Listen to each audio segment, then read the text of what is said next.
400 piece product ঘরে পড়ে আছে, 2 মাসে মাত্র 30 পিস প্রোডাক্ট বিক্রি করেছে। এই ভুলটাই যদি আপনার সাথে না হয়, সেই কারণে আজকের ভিডিওটা। তো হ্যালো, কি অবস্থা? আমি ইমরান। আমি বাংলাদেশি কাস্টমারদের চায়না প্রোডাক্ট ইম্পোর্ট করতে হেল্প করি। সবচেয়ে বড় ভুল, প্রোডাক্ট আগে কেনা তারপর চিন্তা করা কোথায় বিক্রি করব। কিন্তু আমরা জানি ডিমান্ড আগে, সাপ্লাই পরে। আমাদের একজন ভাই চায়না থেকে 500 পিস প্রোডাক্ট অর্ডার করলেন। আমরা জিজ্ঞাসা করলাম, ভাই প্রোডাক্টগুলো কোথায় বিক্রি করবেন? সে বলল সেই ব্যাপারে এখনো চিন্তা করিনি। সেই ভাই 2 মাস পরে এসে বলতেছে, ভাই 2 মাসে মাত্র 30 পিস প্রোডাক্ট বিক্রি করেছি, 470 পিস আমার ঘরে পড়ে আছে। তার মুখে হতাশা দেখে মনে হলো এই ভুলটাই আগে প্রিভেন্ট করা যেত।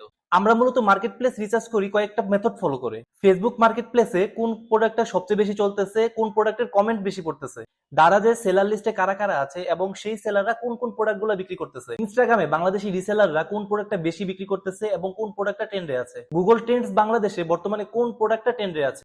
এই 4টা মেথডে যেই প্রোডাক্টটা বারবার আসে সেই প্রোডাক্টটাই মূলত ট্রেন্ডে আছে। সো আপনারা যারা নতুন বিজনেস স্টার্ট করতে যাচ্ছেন, আপনারা চাইলে আমাদের এই মেথডগুলো ফলো করে দেখতে পারেন।